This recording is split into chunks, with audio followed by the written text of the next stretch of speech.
ਸਤਿ ਸ਼੍ਰੀ ਅਕਾਲ ਜੀ। ਪੰਜਾਬੀ ਰੇਡੀਓ ਤੇ ਪੰਜਾਬੀ ਟੀਵੀ ਯੂਐਸਏ ਵੇਖ ਸੁਣ ਰਹੇ ਸਾਰੇ ਸਰੋਤਿਆਂ ਦਾ ਬਹੁਤ-ਬਹੁਤ ਸਵਾਗਤ ਹੈ। ਇਸ ਵੇਲੇ ਦੇ ਪ੍ਰੋਗਰਾਮ ਖਬਰ ਤੇ ਨਜ਼ਰ ਦੇ ਵਿੱਚ। ਖਬਰ ਤੇ ਨਜ਼ਰ ਪ੍ਰੋਗਰਾਮ ਦੇ ਵਿੱਚ ਸੀਨੀਅਰ ਪੱਤਰਕਾਰ ਮਿੰਟੂ ਗੁਰਸਰੀਆ ਹੋਣਾ ਦਾ ਸਾਥ ਹੁੰਦਾ ਹੈ ਤੇ ਉਹਨਾਂ ਦੇ ਨਾਲ ਵੱਖ-ਵੱਖ ਖਬਰਾਂ ਦੀ ਸਾਂਝ ਪਾਈਦੀ ਹੈ ਤੇ ਫਿਰ ਮਿੰਟੂ ਜੀ ਕਰਦੇ ਨੇ ਉਹਨਾਂ ਖਬਰਾਂ ਦਾ ਵਿਸ਼ਲੇਸ਼ਣ। ਸੋ ਕਰਦੇ ਆ ਉਹਨਾਂ ਦਾ ਸਵਾਗਤ ਤੇ ਫਿਰ ਰੁੱਖ ਖਬਰਾਂ ਦਾ ਕਰਾਂਗੇ। ਬਹੁਤ-ਬਹੁਤ ਸਵਾਗਤ ਹੈ ਜੀ। ਜੀ ਸ਼ੁਕਰੀਆ ਸਾਰਿਆਂ ਨੂੰ। ਸਤਿ ਸ੍ਰੀ ਅਕਾਲ ਜੀ। ਸਤਿ ਸ਼੍ਰੀ ਅਕਾਲ ਜੀ। ਸੋ ਸਭ ਤੋਂ ਪਹਿਲਾਂ ਅੱਜ ਦੇ ਸਪਾਂਸਰਸ ਦੇ ਕਰਦੇ ਚੱਲੀਏ ਧੰਨਵਾਦ। ਖਾਲਸਾ ਇੰਸ਼ੋਰੈਂਸ ਲੰਬੇ ਸਮੇਂ ਤੋਂ ਇੰਸ਼ੋਰੈਂਸ ਦੇ ਖੇਤਰ ਦੇ ਵਿੱਚ ਸੇਵਾਵਾਂ ਨਿਭਾ ਰਹੇ ਨੇ। ਸੰਪਰਕ ਨੰਬਰ ਹੈ 408 272 2500। ਟਿਰਕੀਆਣਾ ਇਮੀਗ੍ਰੇਸ਼ਨ ਲਾ ਫਰਮ। ਜੀ ਟਿਰਕੀਆਣਾ ਹੋਣਾ ਨਾਲ ਸੰਪਰਕ ਕਰ ਸਕਦੇ ਹੋ ਜੇਕਰ ਇਮੀਗ੍ਰੇਸ਼ਨ ਬਾਬਤ ਕਿਸੇ ਤਰ੍ਹਾਂ ਦੀ ਸਲਾਹ ਕਰਨੀ ਹੈ। Krishan Dhanota Yuba City. Baljinder Singh Nijjar Woodland GN lube ਵਾਲੇ ਟਰੱਕ ਵਾਸ਼ ਕਰਦੇ ਨੇ, ਆਇਲ ਚੇਂਜ ਕਰਦੇ ਨੇ, 에ਅਰ ਬ੍ਰੇਕਸ ਦਾ ਕੰਮ ਤਸੱਲੀ ਬਖਸ਼ ਕਰਦੇ ਨੇ। ਤੁਸੀਂ ਇਹਨਾਂ ਦੇ ਕੋਲੋਂ ਨਵੇਂ ਪੁਰਾਣੇ ਟਾਇਰ ਵੀ ਖਰੀਦ ਸਕਦੇ ਹੋ। ਲੋਕੇਸ਼ਨ ਸੈਂਟਾਨੇਲਾ ਦੇ ਵਿੱਚ ਹੈ। ਨਿੰਮਾ ਸਹੋਤਾ ਹੋਣਾ ਦਾ ਨੰਬਰ ਤੁਹਾਡੇ ਨਾਲ ਸਾਂਝਾ ਕਰ ਲੈਂਦੇ ਆ। ਨੰਬਰ ਹੈ 209 277 0113। Jaswinder Singh Nagra Roseville. Avtar Singh Sangha Yuba City. Baldev Singh Kang Yuba City. ਬਹੁਤ ਬਹੁਤ ਧੰਨਵਾਦ ਹੈ ਇਹਨਾਂ ਸਾਰੇ ਸਪਾਂਸਰਸ ਦਾ। ਸੋ ਹੁਣ ਰੁਖ ਕਰਦੇ ਹਾਂ ਜੀ ਖਬਰਾਂ ਦਾ। ਮਿੰਟੂ ਜੀ, ਸਭ ਤੋਂ ਪਹਿਲੀ ਖਬਰ ਤੇ ਪਾਇਓ ਚਾਨਣਾ। ਥੋੜਾ ਸਮਾਂ ਪਹਿਲਾਂ ਹੀ ਖਬਰ ਆਈ ਹੈ ਕਿ ਵੱਡੇ ਢੀਂਡਸਾ ਸਾਹਿਬ ਇਸ ਸੰਸਾਰ ਨੂੰ ਅਲਵਿਦਾ ਆਖ ਗਏ ਨੇ ਜੀ। हाँ जी बिल्कुल। आज शामी ये खबर आई है कि लंबे समय तो बीमार चल रहे सुखदेव सिंह ढींडसा इस संसार तो रुखसत हो गया। 9 अप्रैल 1936 ਨੂੰ ਜਨਮੇ। ਅੱਜ ਦੇ ਦਿਨ ਜਿਹੜੇ ਆ ਉਹ ਦੇਹਾਂਤ ਹੋ ਗਏ ਆ। ਜੀ ਢੀਂਡਸਾ ਸਾਹਿਬ ਦੀ ਬਹੁਤ ਇਸ ਵੇਲੇ ਜੇ ਕਹੀਏ ਤਾਂ ਪੂਰੇ ਸੋਸ਼ਲ ਮੀਡੀਆ ਦੇ ਵਿੱਚ ਚਰਚਿਤ ਹੈ। ਚਰਚਿਤ ਇਸ ਕਰਕੇ ਹੈ ਕਿਉਂਕਿ ਬਹੁਤ ਸਾਰੇ ਲੀਡਰ ਆਫ ਆਪੋਜੀਸ਼ਨ ਜਾਂ ਹੋਰ ਜਿਹੜੇ ਸੈਲੀਬ੍ਰਿਟ ਨੇ ਜਾਂ ਜਿਹੜੇ ਹੋਰ ਸਿਆਸਤ ਦੇ ਵਿੱਚ ਕੁਝ ਨਾਮਨਾ ਰੱਖਦੇ ਨੇ, ਉਹ ਸਾਰੇ ਹੀ ਇਸ ਵੇਲੇ ਅਫਸੋਸ ਜ਼ਾਹਰ ਕਰ ਰਹੇ ਨੇ। ਤਾਂ ਖੈਰ ਦੇਖੋ, ਸੁਖਦੇਵ ਸਿੰਘ ਢੀਂਡਸਾ ਅਕਾਲੀ ਦਲ ਬਾਦਲ ਦੇ ਵੱਡਾ ਚਿਹਰਾ ਰਹੇ। ਫਿਰ ਉਸ ਤੋਂ ਬਾਅਦ ਤੁਹਾਨੂੰ ਪਤਾ ਹੀ ਆ, ਬਾਦਲ ਸਾਹਿਬ ਨੇ ਵੀ ਇਹਨਾਂ ਨੂੰ ਬਹੁਤ ਤਰਜੀਹ ਦਿੱਤੀ, ਮੰਤਰੀ ਤੱਕ ਬਣਾਇਆ। ਉਸ ਤੋਂ ਬਾਅਦ ਭਗਵੰਤ ਮਾਨ ਨੇ ਲਗਭਗ ਇਹਨਾਂ ਦਾ ਕੈਰੀਅਰ ਜਿਹੜਾ ਹੈ ਉਹ ਪਿਛਾਂ ਧੱਕ ਦਿੱਤਾ, ਹਾਸ਼ੀਏ ਤੇ ਧੱਕ ਦਿੱਤਾ। ਉਸ ਉਪਰੰਤ ਫਿਰ ਅਕਾਲੀ ਦਲ ਬਾਦਲ ਦਾ ਬੁਰਾ ਦੌਰ ਸ਼ੁਰੂ ਹੁੰਦਾ ਤਾਂ ਫਿਰ ਇਹ ਵੱਖ ਹੁੰਦੇ ਨੇ। ਇਹਨਾਂ ਨੇ ਆਪਣੀ ਪਾਰਟੀ ਵੀ ਖੜੀ ਕਰਨ ਦਾ ਯਤਨ ਕੀਤਾ। ਉਸ ਤੋਂ ਬਾਅਦ ਫਿਰ ਤੁਹਾਨੂੰ ਸਭਨਾਂ ਨੂੰ ਯਾਦ ਹੋਣਾ ਕਿ ਇਹ ਦਿੱਲੀ ਦਰਬਾਰ ਦੇ ਵੀ ਥੋੜਾ ਨੇੜੇ ਹੋ ਗਏ ਸਨ। ਉਮੀਦ ਕੀਤੀ ਜਾ ਰਹੀ ਸੀਗੀ ਕਿ ਕਾਫੀ ਵੱਡੀ ਧਿਰ ਬਣ ਕੇ ਉਭਰਨਗੇ, ਪਰ ਫਿਰ ਤੁਹਾਨੂੰ ਪਤਾ ਹੀ ਆ ਇਹਨਾਂ ਦਾ ਅਕਾਲੀ ਦਲ ਬਾਦਲ ਦੇ ਨਾਲ ਰਲੇਵਾਂ ਹੋ ਗਿਆ, ਪਰ ਫਿਰ ਵਖਰੇਵਾਂ ਹੋ ਗਿਆ। ਯਾਨੀ ਇਸ ਤਰ੍ਹਾਂ ਦਾ ਕੰਮ ਚੱਲਦਾ ਆਪਾਂ ਵੇਖਿਆ ਪਿਛਲੇ ਸਾਲ ਜਦੋਂ ਸ੍ਰੀ ਅਕਾਲ ਤਖਤ ਸਾਹਿਬ ਤੋਂ ਜਥੇਦਾਰ ਹੋਰਾਂ ਨੇ ਧਾਰਮਿਕ ਸਜ਼ਾ ਸੁਣਾਈ ਸੀਗੀ ਤਾਂ ਉਹਨਾਂ ਨੇ ਦਰਬਾਰ ਸਾਹਿਬ ਵਿਖੇ ਵੀਲ ਚੇਅਰ ਤੇ ਬੈਠ ਕੇ ਪਹਿਰੇਦਾਰੀ ਕੀਤੀ ਸੀ। ਉਦੋਂ ਹੀ ਉਹਨਾਂ ਦੀ ਸਿਹਤ ਢਿੱਲੀ ਸੀ। ਦੱਸਦੇ ਆ ਕਿ ਫੋਰਟਿਸ ਹਸਪਤਾਲ ਦੇ ਵਿੱਚ ਉਹਨਾਂ ਨੂੰ ਦਾਖਲ ਕਰਵਾਇਆ ਗਿਆ ਸੀ, ਜਿੱਥੇ ਉਹਨਾਂ ਨੇ ਅੱਜ ਅੰਤਮ ਸਾਹ ਲਏ ਨੇ ਜੀ। ਜੀ ਸੋ ਜੇਕਰ ਇਸ ਤੋਂ ਅਗਲੀ ਖਬਰ ਤੇ ਚੱਲੀਏ ਤਾਂ ਉਧਰ ਕਹਿੰਦੇ ਵੀ ਇੱਕ ਵਾਰ ਫਿਰ ਤੋਂ ਮੌਕ ਡਰਿਲ ਦੇ ਹੁਕਮ ਆ ਗਏ ਨੇ, ਆਦੇਸ਼ ਆ ਗਏ ਨੇ ਤੇ ਲੋਕ ਇੱਕ ਵਾਰ ਫਿਰ ਤੋਂ ਸੋਚੀ ਪੈ ਗਏ ਨੇ ਵੀ ਪਿਛਲੀ ਵਾਰੀ ਮੌਕ ਡਰਿਲ ਦਾ ਕਹਿ ਕੇ ਤੇ ਸਿੱਧਾ ਮੂੰਹ ਪਾਕਿਸਤਾਨ ਵੱਲ ਨੂੰ ਕਰ ਲਿਆ ਸੀ, ਪਰ ਐਤਕੀ ਇੱਕ ਵਾਰ ਮੁੜ ਤੋਂ ਐਲਾਨ ਕਰਨ ਦਾ ਸਿੱਧਾ ਜਿਹਾ ਕਾਰਨ ਕੀ ਹੈ ਜੀ? ਹੁਣ ਦੇਖੋ, ਗੱਲ ਇਹ ਆ ਕਿ ਪਹਿਲਾਂ ਤੇ ਖਬਰ ਆਈ ਕਿ 29 ਤਰੀਕ ਨੂੰ ਮੌਕ ਡਰਿਲ ਕੀਤੀ ਜਾਏਗੀ। ਫਿਰ ਉਹਤੇ ਬਾਅਦ ਹੁਣ ਖਬਰ ਆ ਗਈ ਕਿ ਨਹੀਂ, ਹਰਿਆਣੇ ਦੇ ਵਿੱਚ ਕੱਲ ਨੂੰ ਬਲੈਕਆਊਟ ਕੀਤਾ ਜਾਊਗਾ। ਡਰੋਨ ਮਿਜ਼ਾਈਲ ਅਟੈਕ ਤੋਂ ਬਚਾਅ ਦਾ ਜਿਹੜਾ ਹੈ ਉਹ ਅਭਿਆਸ ਹੋਏਗਾ ਤੇ ਪੰਜਾਬ ਦੇ ਵਿੱਚ 3 ਜੂਨ ਨੂੰ ਮੌਕ ਡਰਿਲ ਕੀਤੀ ਜਾਏਗੀ। ਦੇਖੋ, ਦੋ ਚੀਜ਼ਾਂ ਨੇ। ਇੱਕ ਤੇ ਇਹ ਆ ਕਿ ਸਾਡਾ ਮੀਡੀਆ ਬੜਾ ਸਨਸਨੀਖੇਜ਼ ਮੀਡੀਆ ਬਣ ਗਿਆ ਹੈ, ਪੰਜਾਬੀ ਮੀਡੀਆ ਵੀ, ਔਰ ਇਹਦੇ ਵਿੱਚ ਜੋ ਕੱਚ ਘਰੜ ਪੱਤਰਕਾਰਤਾ ਹੈ ਉਸ ਦਾ ਇੱਕ ਬਹੁਤ ਵੱਡਾ ਯੋਗਦਾਨ ਹੈ। ਬਲੈਕਆਊਟ ਸ਼ਬਦ ਜਿਹੜਾ ਤੇ ਮੌਕ ਡਰਿਲ ਦੋ ਸ਼ਬਦ ਅਲੱਗ-ਅਲੱਗ ਨੇ।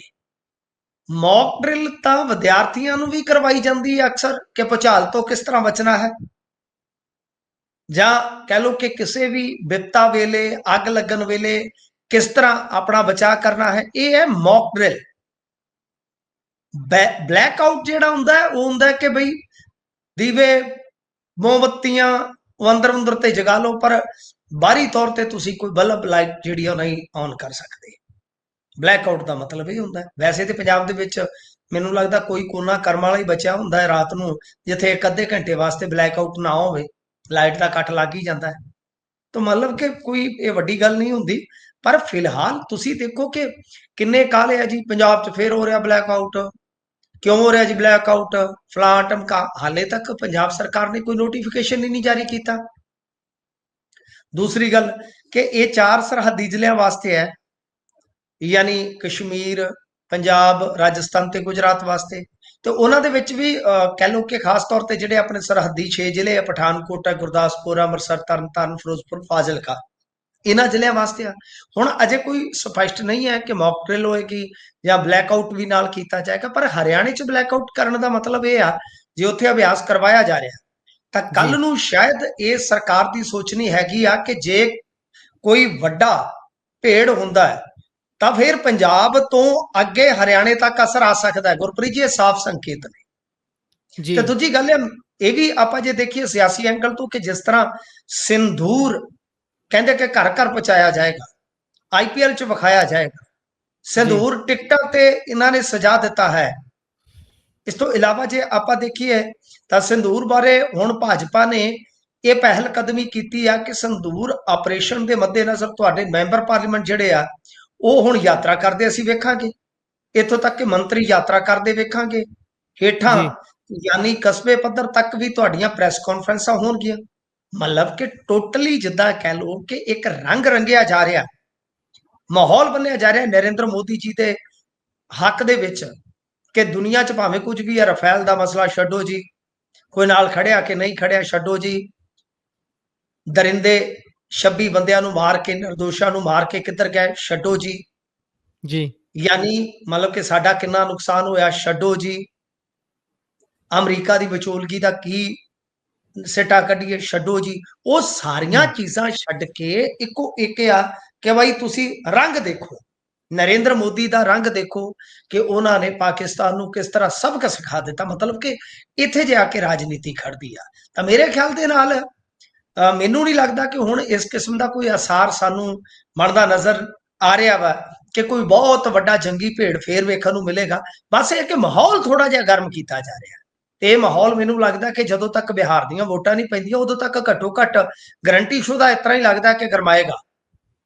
ਜੀ ਸੋ ਮਾਹੌਲ ਨੂੰ ਪੂਰਾ ਗਰਮ ਰੱਖਣ ਦੀ ਕੋਸ਼ਿਸ਼ ਦੇ ਵਿੱਚ ਦੇਖਦੇ ਹਾਂ ਕਿ ਕਿੰਨਾ ਕੁ ਉਜਾੜਾ ਕਰਦੇ ਨੇ। ਇਸੇ ਤਰੀਕੇ ਦੇ ਨਾਲ ਜਿੱਦਾਂ ਲੱਗੇ ਹੋਏ ਨੇ ਵੀ ਕਿਸੇ ਵੀ ਪੋਸਟਰ ਦੇ ਉੱਪਰ ਫੌਜ ਦਾ ਬੰਦਾ ਕੋਈ ਦੀਦਾ ਨਹੀਂ, ਪਰ ਮੋਦੀ ਸਾਹਿਬ ਜ਼ਰੂਰ ਕੱਚ 'ਚ ਹੈਲਮਟ ਲਈ ਨਹੀਂ ਨਹੀਂ, ਲਿਖਦੇ ਨੇ ਆਲੇ ਬਿਲਕੁਲ ਆਲੇ ਦੁਆਲੇ। ਮੋਦੀ ਸਾਹਿਬ ਇਦਾਂ ਲੱਗਦਾ ਜਿਵੇਂ ਰਫੇਲ ਖੁਦ ਉਡਾ ਕੇ ਪਾਕਿਸਤਾਨ ਲੈ ਕੇ ਗਏ ਸਨ। ਉਹ ਜੀ ਜੀ ਹੈਲਮਟ ਵਾਕਈ। ਇਦਾਂ ਕੱਚ ਚ ਤੁੰਨੀ ਬੈਠੇ ਆ, ਉਹਨਾਂ ਦੀ ਵਰਦੀ ਪਾਈ ਆ। ਇਹ ਸਰ ਹਮ, ਤਸਵੀਰਾਂ ਦੇ ਜਾਦੂਗਰ ਨੇ। ਇਹ ਜਦੋਂ ਜੀ ਜੀ ਕਹਿ ਲਓ ਕਿ ਜਾਂਦੇ ਨੇ ਅੰਬਾਨੀ ਦੀ ਉਹ ਜਿਹੜਾ ਹੈਗੀ ਆ ਕਿ ਉਹ ਚਿੜੀਆ ਘਰ ਹੈ, ਕਿ ਮੈਨੂੰ ਸਮਝ ਨਹੀਂ ਆਉਂਦਾ ਉਹਨੂੰ ਕੀ ਆਖਾਂ, ਉਹਦਾ ਤਾਂ ਰੌਲਾ ਵੀ ਪੈ ਗਿਆ ਸੀ। ਇਹ ਜਾਂਦੇ ਆ ਤੇ ਜੀ ਪੂਰਾ ਮਤਲਬ ਕਿ ਜਦੋਂ ਇਹ ਸਫਾਰੀ ਕਰਦੇ ਆ, ਤੁਸੀਂ ਉਹਨਾਂ ਦਾ ਸੂਟ ਬੂਟ ਦੇਖੋ। ਇਹ ਜਦੋਂ ਸਮੁੰਦਰ ਚ ਡੁੱਬੀ ਮਾਰਦੇ ਆ ਇਦਾਂ ਲੱਗਦਾ ਕਿ ਡਾਈਵਰਸ, ਇਹ ਬੜੇ ਪ੍ਰੋਫੈਸ਼ਨਲ ਡਾਈਵਰਸ ਨੇ। ਇਹ ਜਦੋਂ ਕੰਦਰਾਂ 'ਚ ਜਾ ਕੇ ਬਹਿੰਦੇ ਨੇ ਇਦਾਂ ਲੱਗਦਾ ਕਿ ਕੋਈ ਮਤਲਬ ਕਿ ਅਸੀਂ ਪੁਰਾਣੇ ਯੁੱਗਾਂ ਦੇ ਵਿੱਚ ਕੋਈ ਸਾਧੂ ਸੰਤ ਦੇਖਦੇ ਹਾਂ। ਸੋ ਇਹ ਮਤਲਬ ਕਿ ਇਹਨਾਂ ਦਾ ਇੱਕ ਵੱਖਰਾ ਔਰਾ ਐਸਾ, ਇਹ ਮਤਲਬ ਕਿ ਮੈਂ ਇਹਨਾਂ ਤੋਂ ਬਹੁਤ ਪ੍ਰਭਾਵਿਤ ਹਾਂ, ਬਹੁਤ ਜ਼ਿਆਦਾ ਜੀ ਮੁਤਾਸਰ ਹਾਂ ਕਿ ਇਹ ਮਤਲਬ ਕਿ ਏਡੇ ਰੰਗੀਨ ਹੋ ਜਾਂਦੇ ਨੇ ਕੈਮਰੇ ਦੇ ਅੱਗੇ ਕਿ ਲੋਕ ਮਤਲਬ ਕਿ ਸਮਝ ਨਹੀਂ ਪਾਉਂਦੇ ਕਿ ਅਸੀਂ ਮੋਦੀ ਸਾਹਿਬ ਨੂੰ ਕੀ ਮੰਨੀਏ, ਇੱਕ ਨੇਤਾ ਮੰਨੀਏ, ਅਭਿਨੇਤਾ ਮੰਨੀਏ। ਮੈਂ ਜਿਵੇਂ ਤੁਹਾਨੂੰ ਦੱਸਿਆ ਸੀ ਸ਼ਾਇਦ ਕਿ ਕੱਲ ਇਹਨਾਂ ਦਾ ਇੱਕ ਮੁੱਖ ਮੰਤਰੀ ਕਹੀ ਜਾਂਦਾ ਸੀਗਾ, ਉਹ ਕਹਿੰਦੇ ਸਭ ਤੋਂ ਵੱਡਾ ਐਕਟਰ ਤੁਹਾਡੀ ਨਜ਼ਰ 'ਚ ਕੌਣ ਹੈ? ਕਿ ਮੋਦੀ ਸਾਹਿਬ ਇਹ ਤੋਂ ਵੱਡਾ ਕੌਣ ਹੈ? ਤਾਂ ਮਤਲਬ ਕਿ ਜੀ ਇਹ ਸਾਰੇ ਲੋਕ ਕਨਫਿਊਜ਼ ਹੋ ਜਾਂਦੇ ਨੇ। ਤਾਂ ਮਤਲਬ ਕਿ ਇੱਕ ਇਹਨਾਂ ਦੇ ਇਹ ਬੜੀ ਜਿੱਦਾਂ ਕਹਿ ਲਈਏ ਕਿ ਇਹਨਾਂ ਦੀ ਇੱਕ ਨਾਟਕੀ ਸ਼ਖਸੀਅਤ ਹੈ। ਮੈਂ ਗੁਰਪ੍ਰੀਤ ਜੀ ਜੇ ਨਿਚੋੜ ਕੱਢਾਂ। ਜੀ ਸੋ ਉਧਰ ਫਾਜ਼ਿਲਕਾ ਦਾ ਐਸਐਸਪੀ ਵੀ ਸਸਪੈਂਡ ਕੀਤਾ ਗਿਆ ਹੈ। ਸਸਪੈਂਡ ਕਰਨ ਦਾ ਕਾਰਨ ਕੀ ਹੈ ਜੀ? ਵੇਖੋ ਕੱਲ ਵੱਡੀ ਖਬਰ ਆਈ ਸੀਗੀ ਕਿ 4 ਸਾਈਬਰ ਸਟੇਸ਼ਨ ਦੇ ਜਿਹੜੇ ਕਹਿ ਲਓ ਕਿ ਮੁਲਾਜ਼ਮ ਨੇ, ਜਿਹਦੇ ਵਿੱਚ ਐਸਐਚਓ ਵੀ ਸੀਗਾ, ਉਹਨਾਂ ਨੂੰ ਗ੍ਰਿਫਤਾਰ ਕਰ ਲਿਆ ਗਿਆ ਸੀਗਾ। ਫਿਰ ਅੱਜ ਉਸੇ ਹੀ ਐਪੀਸੋਡ ਦੇ ਵਿੱਚ ਕਹਿ ਲਓ ਕਿ ਅਗਲਾ ਘਟਨਾਕ੍ਰਮ ਵਾਪਰਦਾ ਹੈ ਕਿ ਵਰਿੰਦਰ ਸਿੰਘ ਬਰਾੜ ਐਸਐਸਪੀ ਫਾਜ਼ਿਲਕਾ, ਉਹਨਾਂ ਨੂੰ ਸਸਪੈਂਡ ਕਰ ਦਿੱਤਾ ਜਾਂਦਾ ਹੈ। ਹੁਣ ਵਰਿੰਦਰ ਸਿੰਘ ਬਰਾੜ ਜਿਹੜੇ ਆ ਉਹਨਾਂ ਨੇ ਜ਼ਿਆਦਾ ਜੌਬ ਜਿਹੜੀ ਆ ਅਬੋਹਰ ਫਾਜ਼ਿਲਕਾ ਏਰੀਏ 'ਚ ਕੀਤੀ ਆ। ਅਤੇ ਗੁਰਪ੍ਰੀਤ ਜੀ ਤੁਹਾਡੀ ਜਾਣਕਾਰੀ ਵਾਸਤੇ ਮੈਂ ਦੱਸ ਦੇਵਾਂ ਕਿ ਮਸ਼ਹੂਰ ਡੀਐਸਪੀ ਵਿਕਰਮ ਬਰਾੜ ਦੇ ਭਰਾਤਾ ਨੇ, ਸ਼ਾਇਦ ਜੇ ਮੈਂ ਗਲਤ ਨਹੀਂ ਆ। ਤਾਂ ਹੁਣ ਕਹਾਣੀ ਇਹ ਆ, ਅੰਦਰ ਦੀ ਮੈਂ ਤੁਹਾਨੂੰ ਥੋੜੀ ਜਿਹੀ ਕਹਾਣੀ ਦੱਸਦਾ। ਇਹ ਖਬਰਾਂ ਤੁਸੀਂ ਸਾਰਿਆਂ ਨੇ ਅੱਜ ਪੜ੍ਹੀਆਂ ਸੁਣੀਆਂ ਹੋਣੀਆਂ। ਦਰਅਸਲ ਕੀ ਹੈ ਕਿ ਇੱਕ ਮੁੰਡਾ ਜਿਹੜਾ ਨਾਬਾਲਗ ਸੀਗਾ ਫਾਜ਼ਿਲਕਾ ਏਰੀਏ ਦਾ, ਉਹ ਇੱਕ ਚਾਈਲਡ ਪੋਰਨੋਗ੍ਰਾਫੀ ਸ਼ੇਅਰ ਕਰਨ ਦੇ ਮਾਮਲੇ 'ਚ ਫਸਿਆ ਸੀਗਾ। ਉਸਦਾ ਮੋਬਾਈਲ ਪੁਲਿਸ ਨੇ ਜ਼ਬਤ ਕਰ ਲਿਆ ਅਤੇ ਡਰ ਪਾਇਆ ਕਿ ਪਰਚਾ ਦਰਜ ਹੋ ਸਕਦਾ ਤੇ ਪੋਸਕੋ ਐਕਟ ਲੱਗ ਸਕਦਾ ਹੈ। ਜਦੋਂ ਇਸ ਗੱਲ ਦਾ ਘਰਦਿਆਂ ਨੂੰ ਪਤਾ ਲੱਗਿਆ ਕਿ ਮੁੰਡੇ ਨੇ ਬਹੁਤ ਵੱਡੀ ਗਲਤੀ ਕਰ ਲਈ ਆ, ਕਿਉਂਕਿ ਦੇਖੋ ਇੰਡੀਆ ਦਾ ਕਾਨੂੰਨ ਕੀ ਕਹਿੰਦਾ ਹੈ, ਤੁਸੀਂ ਆਪਣੇ ਘਰ ਦੇ ਵਿੱਚ ਪੌਰਨ ਦੇਖ ਸਕਦੇ ਹੋ, ਤੁਸੀਂ ਆਪਣੇ ਮੋਬਾਈਲ 'ਚ ਪੌਰਨ ਦੇਖ ਸਕਦੇ ਹੋ ਜੀ, ਇਵਨ ਦੈਟ ਤੁਸੀਂ ਆਪਣੀ ਕਾਰ 'ਚ ਪੌਰਨ ਦੇਖ ਸਕਦੇ ਹੋ। ਯਾਨੀ ਆਪਣੀ ਨਿੱਜੀ ਥਾਂ ਤੇ, ਨਿੱਜੀ ਜ਼ਿੰਦਗੀ 'ਚ, ਨਿੱਜੀ ਉਪਕਰਨ ਤੇ ਤੁਸੀਂ ਪੌਰਨ ਦੇਖ ਸਕਦੇ ਹੋ ਜੇਕਰ ਤੁਸੀਂ ਅਡਲਟ ਹੋ ਜੀ। ਬਟ ਤੁਸੀਂ ਚਾਈਲਡ ਪੋਰਨੋਗ੍ਰਾਫੀ ਦੇਖ ਵੀ ਨਹੀਂ ਸਕਦੇ, ਇਹ ਆਫੈਂਸ ਹੈ। ਨਾ ਇਸ ਨੂੰ ਸ਼ੇਅਰ ਕਰ ਸਕਦੇ, ਨਾ ਅਪਲੋਡ ਕਰ ਸਕਦੇ। ਤਾਂ ਕਈ ਬੰਦੇ ਅਣਜਾਣੇ 'ਚ ਫਸ ਜਾਂਦੇ ਨੇ ਜੀ। ਇਹ ਜਿਹੜਾ ਨਾਬਾਲਗ ਜਵਾਕ ਸੀਗਾ ਇਹ ਵੀ ਫਸ ਗਿਆ। ਜਿਸ ਵੇਲੇ ਇਹਨਾਂ ਨੇ ਵੇਖਿਆ ਕਿ ਮੁੰਡਾ ਫਸ ਗਿਆ, ਇਹ ਸਾਡੇ ਲੰਬੀ ਹਲਕੇ 'ਚ ਇੱਕ ਪਿੰਡ ਆ, ਉੱਥੇ ਇਹਨਾਂ ਦੀ ਰਿਸ਼ਤੇਦਾਰੀ ਆ ਤੇ ਗਾਂ ਉਹ ਜਿਹੜਾ ਘਰ ਸੀਗਾ ਉਹ ਇੱਕ ਮੰਤਰੀ ਦਾ ਬਹੁਤ ਕਰੀਬੀ ਘਰ ਸੀ ਜੀ। ਚਲੋ ਉਹਨਾਂ ਨੇ ਵੀ ਪਹੁੰਚ ਕੀਤੀ, ਉਹਨਾਂ ਆਖਿਆ ਕਿ ਚਲੋ ਕੋਈ 20-50 ਹਜ਼ਾਰ ਦੇ ਕੇ ਮੋਬਾਈਲ ਵਾਪਸ ਲੈ ਲਓ, ਜਾਨ ਛੁੱਟ ਜਾਵੇ। ਮਤਲਬ ਕਿ ਇਦਾਂ ਕਹਿ ਲਓ ਕਿ ਸਲਾਹ ਮਸ਼ਵਰਾ ਹੋਇਆ। ਪਰ ਇਸ ਦਰਮਿਆਨ ਕੀ ਹੋਇਆ ਕਿ ਪੁਲਿਸ ਵਾਲਿਆਂ ਨੇ ਲੱਖਾਂ ਰੁਪਈਆ ਦੀ ਡਿਮਾਂਡ ਕੀਤੀ। ਜਦੋਂ ਡਿਮਾਂਡ ਹੋ ਰਹੀ ਸੀ, ਸੌਦਾ ਹੋ ਰਿਹਾ ਸੀ, ਤਾਂ ਘਰ ਵਾਲਿਆਂ ਨੇ ਇੱਕ ਵੀਡੀਓ ਬਣਾ ਲਿਆ ਸੀ। ਜਦੋਂ ਪੁਲਿਸ ਵਾਲੇ ਟਸ ਤੋਂ ਮਸ ਨਾ ਹੋਏ ਕਿ ਅਸੀਂ ਤੇ ਲੱਖਾਂ ਰੁਪਈਆ ਲੈਣਾ ਹੈ, ਫਿਰ ਉਹ ਜਿਹੜੀ ਮੰਤਰੀ ਦੀ ਟੀਮ ਸੀ ਉਹਨਾਂ ਨੇ ਆਖਿਆ ਕਿ ਇਹ ਤੇ ਗਲਤ ਹੈ। ਫਿਰ ਇਹ ਗੱਲ ਜਿਹੜੀ ਇਹ ਵੀਡੀਓ ਜਿਹੜੀ ਆ ਚੰਡੀਗੜ੍ਹ ਤੱਕ ਪਹੁੰਚਦੀ ਹੈ। ਯਾਨੀ ਇਹਦੇ ਵਿੱਚ ਇੱਕ ਮੰਤਰੀ ਦੀ ਟੀਮ ਇਨਵੋਲਵ ਹੈ ਗੁਰਪ੍ਰੀਤ ਜੀ। ਫਿਰ ਉਹ ਜਿਹੜੀ ਵੀਡੀਓ ਆ ਉਹ ਜਾਂਦੀ ਆ ਮੁੱਖ ਮੰਤਰੀ ਦੇ ਦਫ਼ਤਰ ਤੀਕਰ।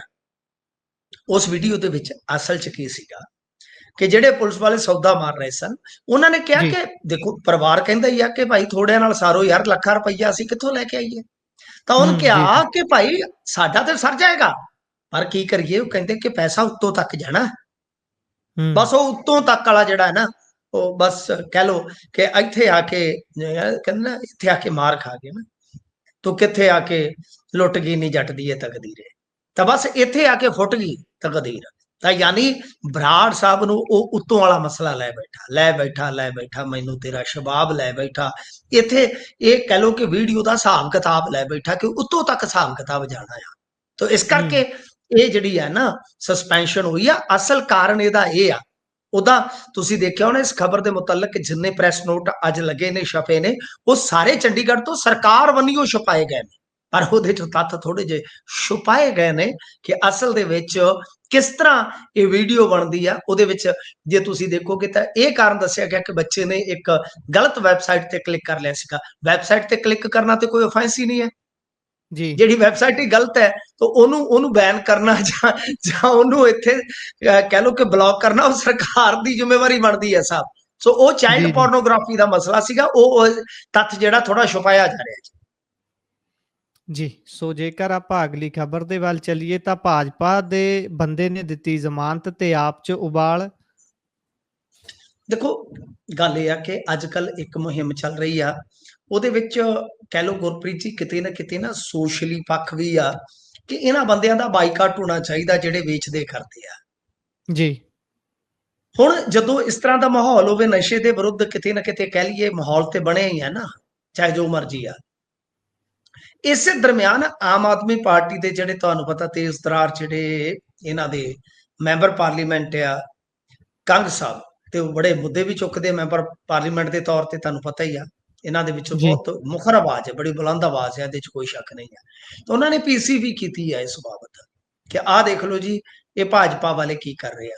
ਦਰਅਸਲ ਕੀ ਹੈ ਕਿ ਪਟਿਆਲੇ ਦਾ ਇਹ ਮਾਮਲਾ ਹੈ ਜਿਹਦੇ ਵਿੱਚ ਇਹ ਦੋਸ਼ ਲਾਏ ਜਾ ਰਹੇ ਨੇ ਆਮ ਆਦਮੀ ਪਾਰਟੀ ਬੰਨਿਓ ਕਿ ਕੋਈ ਬੰਦਾ ਜਿਹੜਾ ਉਹ ਚਿੱਟੇ ਨਾਲ ਫੜਿਆ ਗਿਆ ਸੀ ਤੇ ਉਹਦਾ ਜਿਹੜਾ ਜ਼ਮਾਨਤੀਆ ਹੈ ਉਹ ਭਾਰਤੀ ਜਨਤਾ ਪਾਰਟੀ ਦਾ ਲੀਡਰ ਆ। ਜੀ ਤੇ ਗੱਲ ਅਸਲ ਦੇ ਵਿੱਚ ਉਹ ਕਹਿੰਦੇ ਆ ਕਿ ਇਹ ਆ ਕਿ ਇਹ ਜਿਹੜਾ ਲੀਡਰ ਆ ਉਹ ਕੈਪਟਨ ਅਮਰਿੰਦਰ ਸਿੰਘ ਦੀ ਟੀਮ ਦਾ ਮੈਂਬਰ ਆ। ਉਹਦੀਆਂ ਤਸਵੀਰਾਂ ਵਗੈਰਾ ਜਿਹੜੀਆਂ ਨੇ ਉਹ ਨਸ਼ਰ ਕੀਤੀਆਂ ਗਈਆਂ ਨੇ। ਦੇਖੋ ਗੁਰਪ੍ਰੀਤ ਜੀ, ਕਿਤੇ ਨਾ ਕਿਤੇ ਸਾਨੂੰ ਦੋ ਪਾਸਿਆਂ ਤੋਂ ਇੱਥੇ ਸੋਚਣਾ ਪਊਗਾ।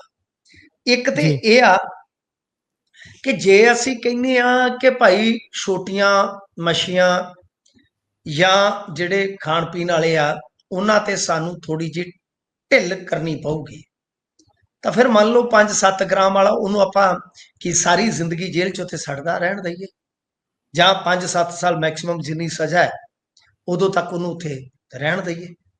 ਯਾਨੀ ਇੱਕ ਪਾਸੇ ਤੇ ਸਾਡੀ ਇਹ ਦਲੀਲ ਹੈ। ਤਾਂ ਹੁਣ ਬਾਹਰ ਤੋਂ ਤਦੇ ਹੀ ਆਏਗਾ ਨਾ ਜੇ ਉਹਦੀ ਬੇਲ ਮਨਜ਼ੂਰ ਹੋ ਗਈ ਤੇ ਕੋਈ ਜ਼ਮਾਨਤ ਦੇਵੇ। ਠੀਕ ਹੈ ਨਾ, ਇੱਕ ਤੇ ਸੋਸ਼ਲੀ ਪੱਖ ਪੋਜ਼ਿਟਿਵ ਹੈ ਕਿ ਕੋਈ ਜ਼ਮਾਨਤ ਦਾਤਾ ਜਾਵੇ, ਉਹਦੀ ਜ਼ਮਾਨਤ ਦਾ ਬਾਉਂਡ ਭਰੇ, ਉਹਨੂੰ ਬਾਹਰ ਲਿਆਵੇ ਤੇ ਚਲੋ ਉਹ ਵਾਪਸੀ ਕਰੇ। ਤੇ ਇੱਕ ਸੋਸ਼ਲੀ ਪੱਖ ਇਹ ਵੀ ਆ ਕਿ ਜਿਹੜਾ ਬੰਦਾ ਵੇਚਦਾ ਆ ਉਹਦਾ ਪਿੰਡ 'ਚ ਪਤਾ ਹੀ ਹੁੰਦਾ, ਸਰਪੰਚ ਨੂੰ ਵੀ ਪਤਾ ਹੁੰਦਾ, ਰਿਸ਼ਤੇਦਾਰਾਂ ਨੂੰ ਵੀ ਪਤਾ ਹੁੰਦਾ। ਆ ਮੇਰੇ ਪਿੰਡ ਦੇ ਵਿੱਚ ਵੀ ਇਹੋ ਕੰਮ ਚੱਲਦਾ ਹੈ, ਕੁਝ ਕਰਦੇ ਨੇ 5-7 ਬੰਦੇ, ਤਾਂ ਜੀ ਸਾਰਿਆਂ ਨੂੰ ਪਤਾ। ਮੈਨੂੰ ਕਿਹੜਾ ਭੋਲਿਆ, ਜਾਂ ਪੁਲਿਸ ਨੂੰ ਕਿਹੜਾ ਭੋਲਿਆ, ਜਾਂ ਹੂੰ ਪਿੰਡ ਨੂੰ ਕਿਹੜਾ ਭੋਲਿਆ। ਆਲੇ ਦੁਆਲੇ ਤੁਸੀਂ ਆਪਦੇ ਪਿੰਡਾਂ 'ਚ ਵੀ ਝਾਤ ਮਾਰ ਲਓ, ਤੁਹਾਨੂੰ ਵੀ ਪਤਾ ਲੱਗ ਜਾਏਗਾ। ਉਹ ਸਾਰਿਆਂ ਨੂੰ ਪਤਾ ਹੁੰਦਾ ਕਿ ਜੇ ਇਸ ਤਰ੍ਹਾਂ ਦਾ ਕੋਈ ਕੰਮ ਕਰਦਾ ਹੈ ਉਹਦੀ ਜ਼ਮਾਨਤ ਮੇਰੇ ਖਿਆਲ ਦੇ ਨਾਲ ਨਹੀਂ ਦੇਣੀ ਚਾਹੀਦੀ। ਮੈਂ ਇਸ ਪੱਖ ਦੇ ਵਿੱਚ ਆ।